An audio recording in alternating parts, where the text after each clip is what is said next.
Okay, dear students, welcome back to Sri Ramanuja Vidya Mandir. Today is the 11th session on the topic of vectors. This is a continuation of the last session. That means the last video which I have sent, yesterday I have sent one video. I hope you have seen that, students.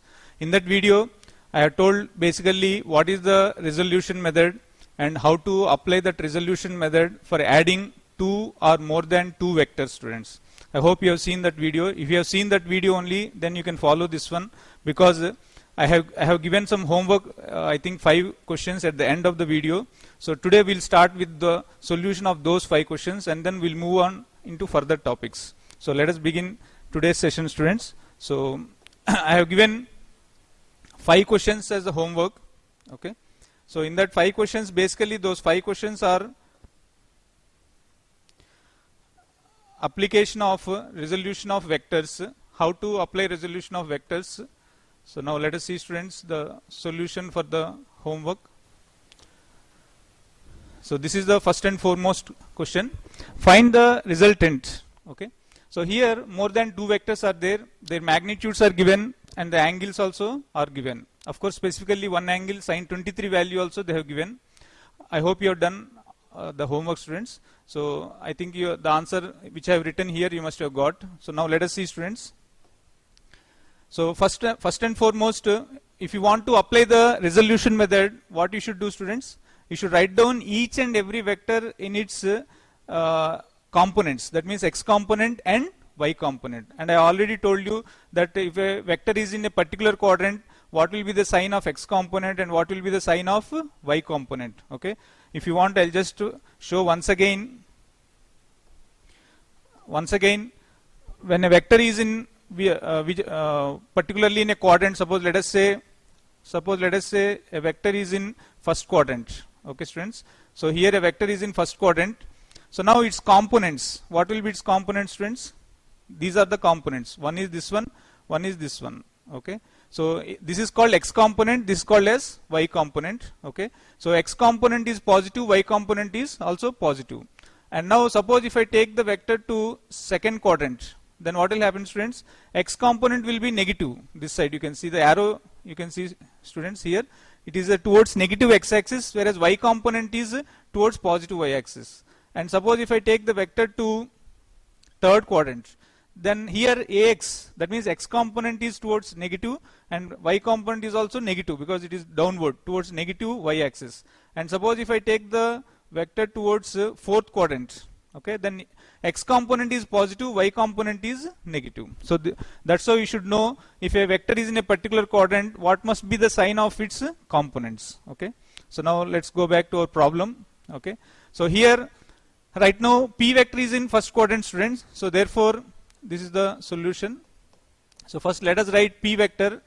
What are the components, students, here? Now it will have x component as like this. This is called as the x component. This is called as the y component. Okay. Where you will get one parallelogram like this. Okay. So now x component to the x component theta is what, students? 37 degrees touching. So therefore directly I am writing, students. So therefore it is nothing but 10 cos 37 I cap. 10 cos 37 I cap. Why? Because x component positive and y component is also positive. So therefore plus 10 sin 37 I cap. Okay, students. So this is what the component form, x component and y component. Now we know cos 37. Always remember, students, this triangle, as I told you to by heart. Again, once again I am telling, suppose if this is a right angle triangle and if this angle is 37, this will be 3, this will be 4, this will be 5 and the other angle is 53. If you by heart, it's good. If you are not able to by heart, please remember this triangle. Okay. So cos 37 4 by 5. So 10 into 4 by 5, that is equal to into I cap plus 10 into what is sin 37, students? Sin 37 is 3 by 5. 10 into 3 by 5 j cap. Okay. So that is equal to 5 2s 10, 2 4s 8 I cap plus 6 j cap. Okay, students. So this is what the first vector is about. Okay. Next, let us see q vector. Okay, students. Q vector is nothing but is in which quadrant, students? it is lying in the second quadrant. Second quadrant means its x component is negative, whereas y component is positive. Okay, students. So therefore, let us see q vector is equal to, now its x component. X component is negative, y component is positive. Thereby you will get one parallelogram like this. Okay. So therefore, we'll write as minus of 10 cos 53 I cap, 10 cos 53 I cap plus 10 sin 53 j cap. Okay, students.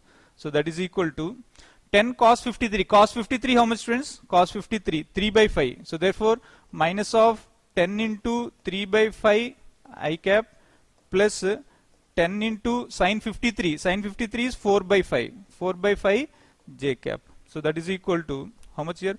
5 2's minus 6 I cap plus 8 j cap, students. 8 j cap. Next, coming to third vector, students. So third vector is about is in which quadrant, students? Fourth quadrant. So therefore its x component will be positive and y component will be negative. So therefore you will get one complete parallelogram. Okay. So therefore r bar is equal to, now how much here, students? This is x component is 13 cos 23. 13 cos 23 I cap plus, sorry, not plus, y minus, because y, it is, this y component is towards negative y direction. So minus 13 sin 23 j cap. That is equal to, okay, cos 23 how much, students? 12 by 13. So that means minus of 13 into 12 by 13 I cap plus, sorry, this is a plus, students. Okay, first one is plus, second one is minus, second one is minus, that means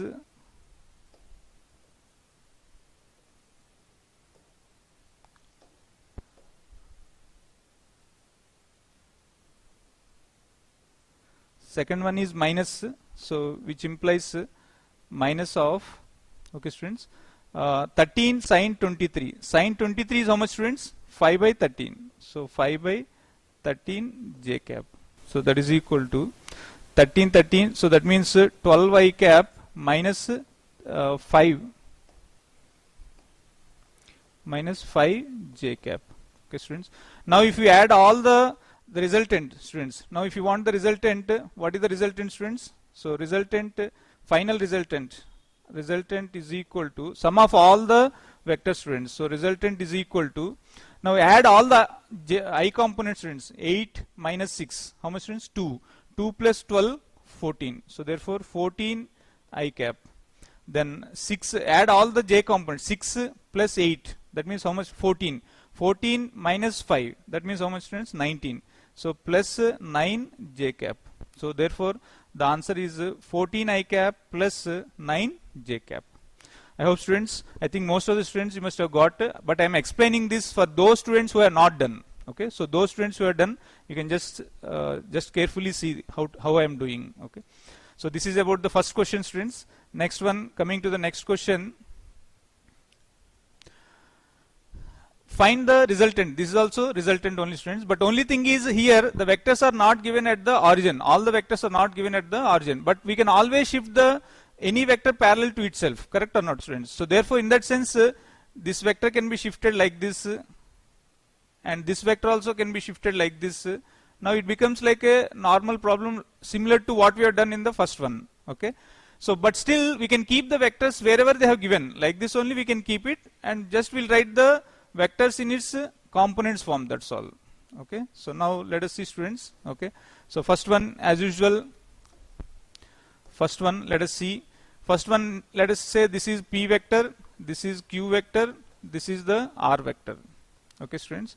So now first p vector is equal to, okay, so what is p vector, students? So p vector, this is the solution. So p vector, first one, p vector is equal to, now this is in the first quadrant, students. So therefore directly I am writing 5 cos 53. This is the x component, this is the y component. Okay, students. So 5 cos 53 I cap, 5 cos 53 I cap plus 5 sin 53 j cap, 5 sin 53 j cap. So that is equal to cos 53, students. Please remember the triangle. This is the 53, this is 3, this is 4, this is 5. So cos 53 is 3 by 5. 3 by 5 I cap plus 5 into sin 53, 4 by 5 j cap. So that implies 3 I cap plus 4 j cap. Okay, students. So this is the first vector. Now coming back to second vector. So in the second vector is that is q bar. Q bar is lying exactly on the x-axis, students. Correct or not? Okay. Although it is not lying exactly at here, actually it is like this, students. So it is lying exactly on the x-axis. That means, as I told in the previous session, in one of the note, if a vector is lying on only x-axis, then its y component is 0. So directly we can write this as 4 I cap, that's all. 4 I cap we can write, where its y component is 0, so I can write it as 4 I cap plus 0 j cap. Okay. Next, coming to the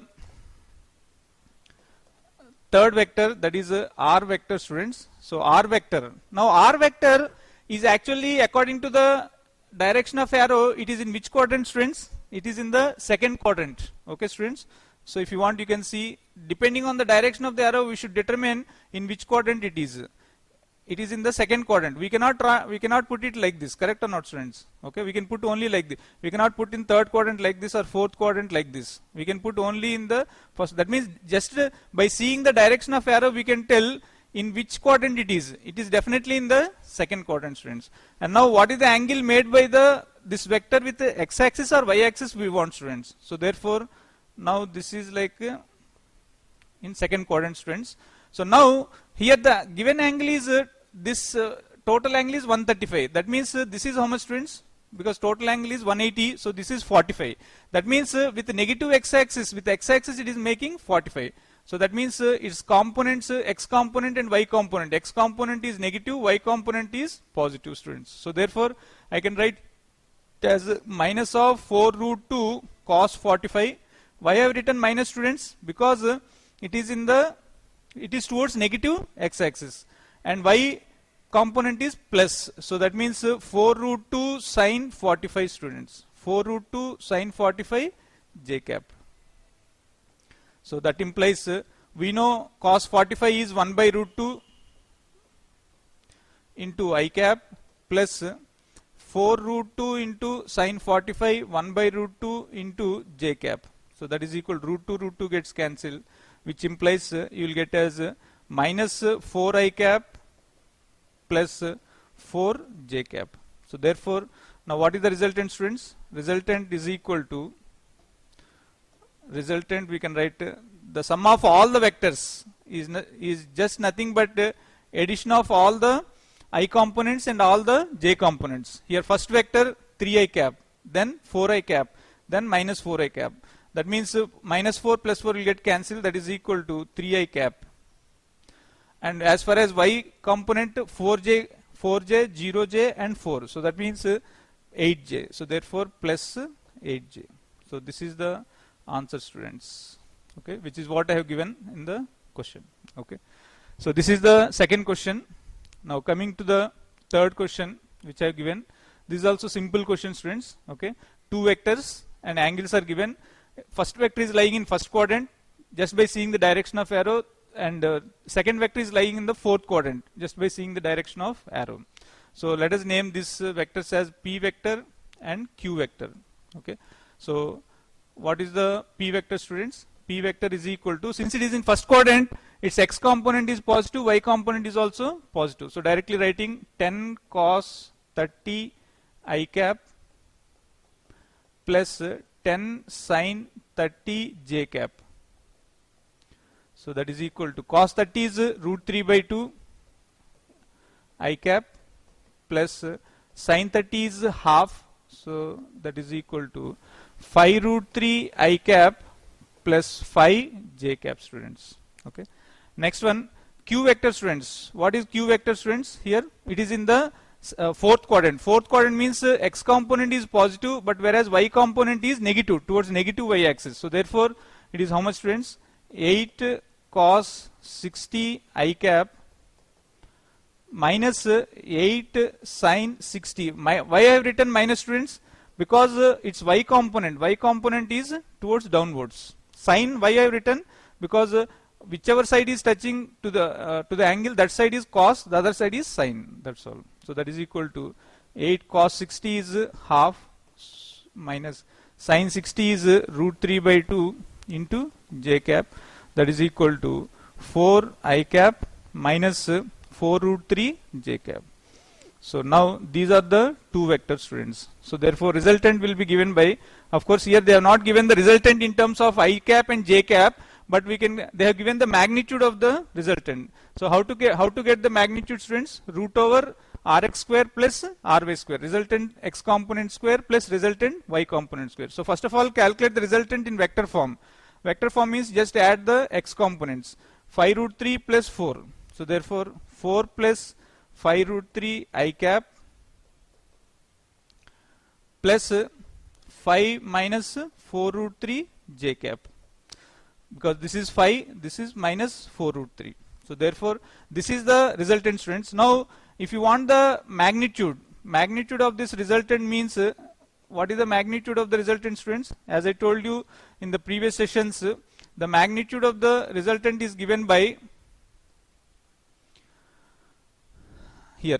This is the resultant. R vector is equal to Rx I cap plus Ry j cap, whose magnitude is given by mod of R vector is equal to root over x component square plus y component square. Means the coefficient of I whole square plus coefficient of y whole square. Okay. So therefore according to that one we can calculate the magnitude as that is equal to root over 4 plus 5 root 3 whole square plus 5 minus 4 root 3 whole square. So that is equal to, I think you will get as this is 4 square 16 plus 5 square 25 3s 75, then plus 2ab 2 4s 8 8 5s are 40. So 40 root 3 plus this is again 25, okay, plus 4 root 3 whole square 16 3s 48 and minus 2ab 2 5s 10 10 4s 40. So that means 40 root 3. Now this 40 root 3 will get cancelled. This implies we will get as 16 plus 25 plus 75 100, students, and 48 plus 16 that is 64. So therefore root 164, students. So this is the answer, okay, which is the correct one. Okay, so that's how we should calculate. If they ask you the angle made by the resultant, then y coefficient of j component by tan inverse coefficient of j component by coefficient of I component. That's all. Okay. Now coming to the next problem, students, fourth problem. This is also simple problem. Actually for this we don't need, because it's only two vectors, we can calculate easily the resultant by using parallelogram law. Okay, where r is equal to root over p square plus q square plus 2pq cos theta. But here already we have done this type of problem, but here we are going to see the same problem with the resolution method. Okay, so according to the resolution method, now how to solve? Let us say this is p vector and let us say this is q vector. Okay, students, so let us see first one, p vector. P vector is lying only along x-axis, that means 2i cap plus 0 j cap. Okay, now how to write q vector, students? Q vector is equal to, okay, now q vector is in which quadrant, students? It is in second quadrant. Second quadrant means x component negative, y component is positive. Directly I am writing, but here we should know the angle made by that vector with x-axis or y-axis. Now total angle is 120, out of which this is 90. That means this is how much, students? 30. So that means y component will be cos, x component will be sin. So therefore I'll write it as minus of 2 times of sin 30 I cap plus 2 times of cos 30 j cap. Okay, students, I hope you understood why I have written minus, because its x component is negative, because it is lying in the second quadrant.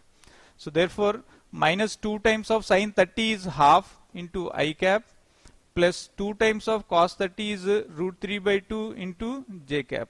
So that is equal to minus I cap plus root 3 j cap. Okay, students. So now what is the resultant? Resultant is given by sum of these two vectors, which is equal to 2 I cap minus I cap, 0 j cap plus root 3 j cap. That means plus root 3 j cap. So therefore, now its magnitude is given as how much, students? Magnitude is equal to root over 1 square plus root over 3 square. So that is equal to root over 1 plus 3, that is equal to root 4, which is equal to 2. Okay, I hope, students, you got this answer. So remember this one, students, whenever we have two vectors which are of equal magnitude, and if they are at an angle of this is also, if this is P, this is also P, and if the angle is made by these two vectors is 120, then the resultant also will be P only, students. Resultant also will be P. Just like here 2 newtons, resultant also we got as 2 newtons. Okay, students. So whenever we have two equal vectors making an angle of 120 degrees, then the resultant also will be the same vector. And then the last problem, find A and B if sum of the given vectors is 0. Okay, students. So let us see, students, here first one, A vector. A vector is in second quadrant, students. So therefore its x component is negative, y component is positive. So A sin minus of A sin 30 I cap plus y component A cos 30 j cap. Cos 30, I hope, students, you are understanding, because this angle is touching to this side. Okay, this is the called y component. This is y component. This is called as x component. So therefore, we have written for x component minus and y component plus. Okay, students. Now let us see, this is equal to how much, students? Sin 30 is half, so that means minus a by 2 I cap, that is equal to minus a by 2 I cap, minus a by 2 I cap, plus what is cos 30, students? Root 3. So root 3 a by 2 j cap, root 3 a by 2 j cap. Okay. Now let us see, students, B vector. What is B vector, students? It is lying only on x-axis, but its value is not find A and B if the sum of the given vectors is 0. Its value is not given, students. So therefore we can write it as B I cap plus 0 j cap, students. B I cap plus 0 j. And third vector, let us see, students, this is C vector.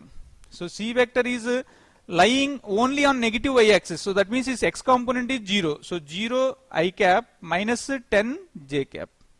0 I cap minus 10 j cap. Now let us say the resultant of all these vectors. Okay, students, they told that the sum of the given vectors is 0.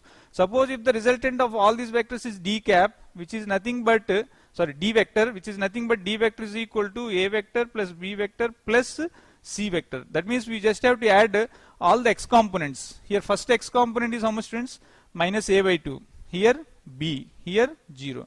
So that means minus a by 2 plus b into I cap into I cap. Now j components. J component means root 3 a by 2, 0, minus 10. So that means plus of root 3 a by 2 minus of 10 times of j cap. Okay, students. So now they told that the sum of these two is the sum of this vector is 0, which is the sum of all the vectors is 0. That means its x component must be 0 and its y component must be 0. Otherwise, if one of the component is still left, it cannot be 0. So therefore its x component is 0, y component is 0, which means minus of a by 2 plus b must be equal to 0. Correct or not, students? First one, coefficient of I. So which implies I can write it as a is equal to 2b. This is the first equation we have. This is the first equation. Now the coefficient of j component. The coefficient of j component is root 3 a by 2 minus 10, this also should be 0, because the entire vector is 0 means its x component should be 0, y component should be 0, then only the entire vector will be 0. So here we can write it as root 3 a by 2 is equal to 10, or a is equal to 20 by root 3. So therefore first you got the value of a, and once you get a, b is nothing but here from here b is equal to a by 2. So that means if a is 20 by root 3, b must be a by 2 means 10 by root 3. So therefore this is the answer for this problem. Find a and b if the sum of the given vectors is 0. I hope students you got the answers for these problems. So this is the resolution method, which is the easiest of all the methods. Actually triangle and parallelogram law are also easy, but they have limited application. Means when two vectors are there only, then only we can calculate that one. If more vectors are there, then we have to go for polygon law. But when we have either one vector or two vectors or three vectors or more than three vectors, this resolution method is always applicable. So that is the advantage of this resolution method. So having completed the resolution of vectors, now we'll go to another simple topic that is called as displacement vector. Okay. So first of all, displacement vector, sometimes they'll ask us in some problems, find the displacement of a body if it is moving from point A to point B. Generally they'll ask where point A will be given, point B will be given, then they'll be asking us to find out the displacement vector. That means the displacement in terms of vector. Okay. So now here actually this is a three-dimensional vector. Actually it is not important also at this point of time, but just I'm telling, since this chapter includes this one, so therefore I'm telling, but otherwise two-dimensional is sufficient for us. Okay. So now let us see, students, what is meant by displacement vector. So first one is it's a 3D vector or a position vector. In the first session or second session, I think I must have told about position vector. What is meant by position? Okay. A position vector is nothing but a line joining from the origin to the point P. To the point P, that is a position where the body is exactly positioned, or where exactly the body is located. Like for example, see here, students, here there is a cubical box. Okay. Here this is a cubical box. Okay. This is a cubical box. Now here there is a point P. Okay. Where this point P can be, suppose let us say x comma y comma z. Okay. Now to reach that point, there are two ways, as I told before also. Suppose let us say if it is an ant, then it cannot fly. It has to go along the x dimension, y dimension, and then z dimension. Then only it can reach the point P. Then only it can reach the point P.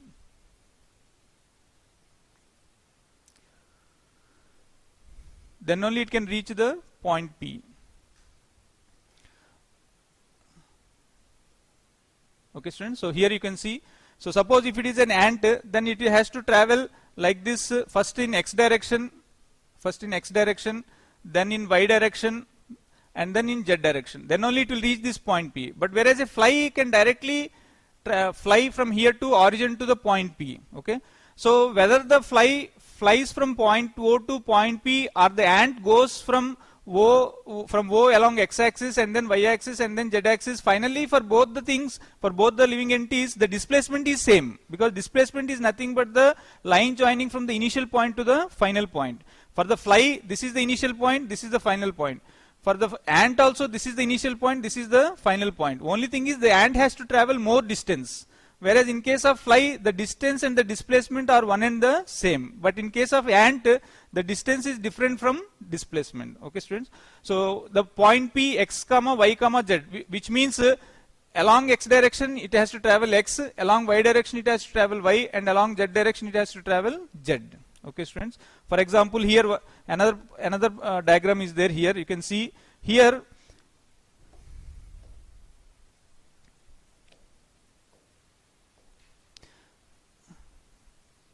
Here you can see, students. So this point P is nothing but along x direction you have to travel how much, students? 5. So that means this point P coordinates are 5, comma, and along y direction how much, students? 8, and along z direction 3. So therefore the point P is 5 comma 8 comma 3. That means x, y, z. That means along x axis you have to travel 5, along y axis you have to travel 8, along z axis you have to travel 3. That is what meant by p x comma y comma z. And when you join a line from point O to P, that is called as the position vector, which is represented by R. Which is represented by R. R represents for position vector. Okay. So therefore, this R can be written in the vector form as xi cap. That means we are traveling x meters along positive y axis. That's why we are writing I cap. Okay. And y meters along positive y axis. So y j cap, and z meters along positive z axis. So therefore z k cap. So therefore R vector is given as xi cap plus yj cap plus z k cap. And what is its magnitude, students? Root over x square plus y square plus z square. Okay. So I hope you understood. Position vector means a point P will be given either 2 dimension or 3 dimension, x y z or x y, and then you have to draw a line from origin to the point P. That line is called as position vector. Okay. So now after position vector only we can define displacement vector. Okay. So now let us see what is meant by displacement vector. Okay, student. So first let us say we have 2 points. Okay. Let us say this is a point P, which is given as x1, y1 and z1. That means it must have traveled x1 distance along x-axis, y1 distance along y-axis, z1 distance along positive z-axis. So if I join a line from origin to point P, then that is called as position vector. And since it is an initial point, I am writing it as Ri cap. So therefore Ri cap indicates what, students? Position vector of initial point. Position vector of initial point. This is called as position vector. Position vector means the line joining from the origin to the point P. Position vector of initial. Position vector of initial point. Okay, students. Then suppose let us say there is one more point Q, which is given as x2, y2 and z2. Okay. That means x2 meters along x-axis, y2 meters along y-axis and z2 meters along z-axis. Now if I join a line from point O to Q, then that is called as the position vector RF. RF means position vector of final position, final point. Position vector of final point. Position vector of final point. Okay, students. So this is called as the position vector of the final point. Okay. Now, actually, suppose let us say, okay. Now these are the 2 points, students. Okay. This is called as P. This is called as Q. Okay. Suppose let us say this is your house. Suppose let us say this is your house. Okay. And then you are going to, suppose let us say, playground here. This is called as playground. Okay. Now you are going to playground. This is called as playground. This is called as house. P is the point of playground. Q is the point of playground. Now suppose if you are going from P to Q, what is the, that means if your body goes from P to Q, what is the displacement vector? Okay, students. That is what the displacement vector is about. So therefore if you want the displacement vector, you just have to join a line from P to Q. If you are going from P to Q. Suppose let us say if you are going from Q to P, then you have to join the line from Q to P. That I will explain afterwards. First let us say if you are going from P to Q. Suppose you are going from house to playground, and afterwards you will return from playground to house. That is from Q to P. Okay, that we will see afterwards. So first let us see how to calculate this PQ vector. Okay. So the way to calculate this PQ vector is nothing but just applying the triangle law. Okay. Here you can see, students, suppose let us say this Ri vector is the first vector. Okay. And let us say PQ is the second vector. And if you want to add 2 vectors by triangle law, we have to place the tail of second vector at the head of the first vector. So that means this condition is satisfied here. Then afterwards you just have to join the line from the first vector tail to the second vector head. This is called as the resultant. That means RF is called as the resultant. So that means I can write it as OP plus PQ. OP plus PQ. OP must be the first vector, PQ is the second vector, is equal to resultant. That means OQ. So therefore OQ. That means OQ is nothing but sum of OP plus PQ, students. I hope students you understood. This is from triangle law. This is from triangle law. Okay. Now from here we want PQ because that is what the displacement. So therefore PQ vector is equal to OQ vector minus of OP vector. What is OQ vector? OQ vector is this one, which is nothing but what? Position vector of final point. Position vector of final point minus what is OP vector, which is the position vector of the initial point. Position vector of the initial point. And how to write the position vector of any point we just have seen in the previous slide. Position vector is equal to, this is the position vector. Position vector is nothing but xi cap plus yj cap plus zk cap. So position vector of final point. What is the position vector of final point, students? x2 cap. Final point is x2 y2 z2. So x2 cap, y2 j cap, z2 k cap. And what is the position vector of initial point? x1 I cap, y1 j cap plus z1 k cap. And then if you subtract I components, that means subtract the coefficients of the I component. That means x2 minus x1 I cap plus y2 minus y1 j cap plus z2 minus z1 k cap. So this is called as the displacement vector in terms of vector. If you want the magnitude of this displacement vector, again root over the coefficient of I component square, this component, this square plus this square plus this square. Okay, just like in the previous slide I shown. The magnitude is given by root over x square plus y square plus z square. Basically coefficient of I component square plus coefficient of j component square plus coefficient of k component square. So this is called as displacement vector, students. Okay, so now a simple problem, students, you can do it as homework. Okay, find the displacement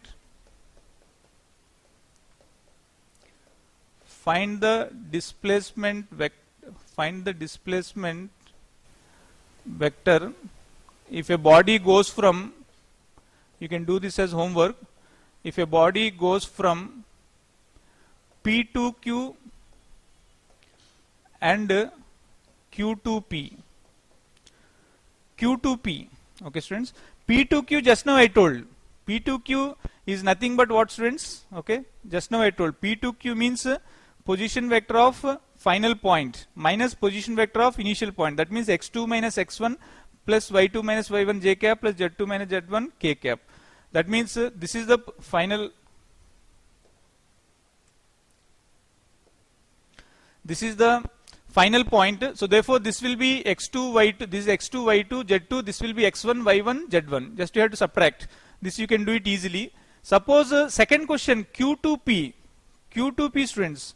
That one how will you do? Q to p, how to do? 5, this is 5, 6, 7.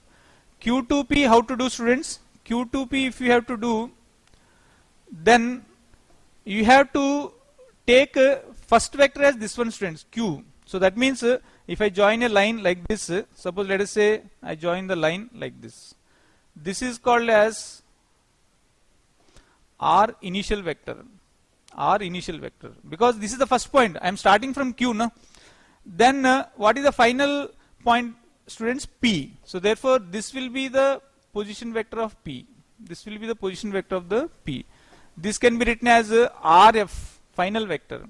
Now you have to go from Q to P. That means let us say this is Q is playground and you are going back to your house. Okay, so that means you just have to draw a line from here to here, Q to P.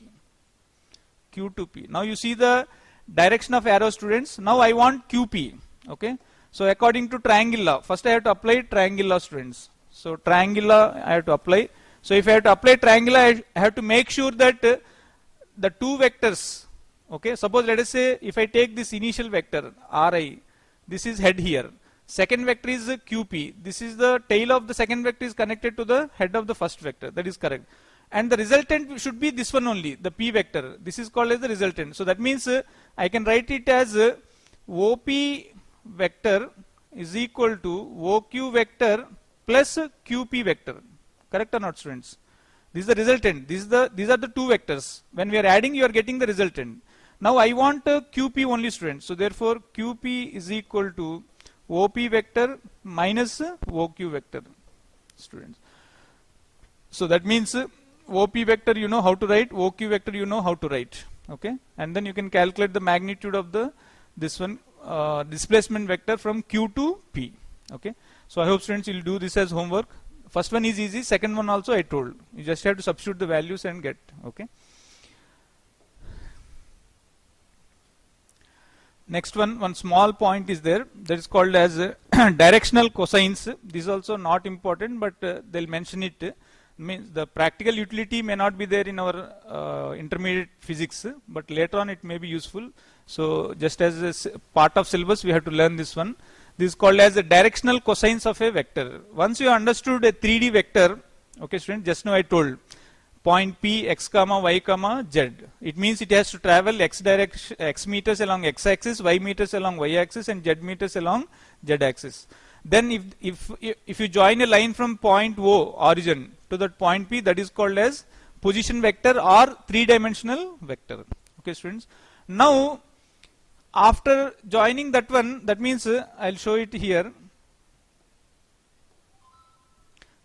The cubical box here. Now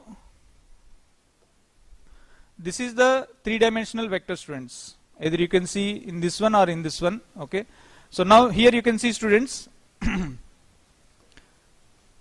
Now this is called as the position vector. Now this vector is not lying in one plane. It is lying in a three-dimensional space. That means this is like a diagonal. This is the diagonal of the cubical box. Or if you see a room, if you join a line from one point to the other point along diagonal, okay, then that is called as this line. Now if this line makes an angle of alpha with the positive x-axis, and if that line makes an angle beta with the positive y-axis, and if that line makes an angle gamma with the z-axis, it will definitely make an angle. Okay students, those angles are said to be called as directional cosines. Those angles are said to be called as directional cosines of the vector. It's very difficult to visualize those angles, students, but you can understand it in a simple way, that if you draw the triangles, okay students, here you can see, suppose let us say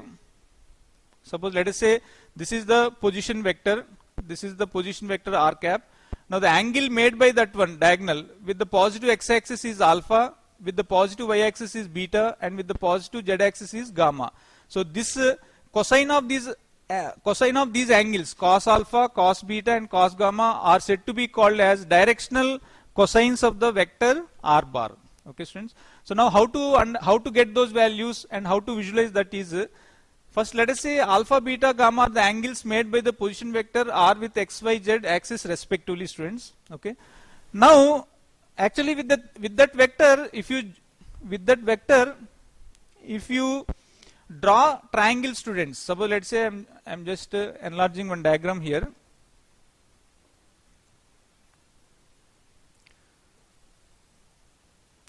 Suppose here you can see, students, this is called as the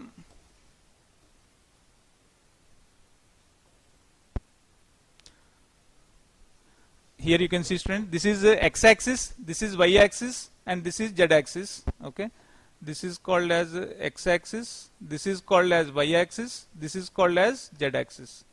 Now this is the vector. Now it is lying. You have to visualize it as a diagonal of the cube. Diagonal of the cube. Now if I join a line from here, you will get one triangle, students. One triangle. Okay, students. Actually, you have to join from the line P like this. You have to join the line from this position vector to this one. Okay.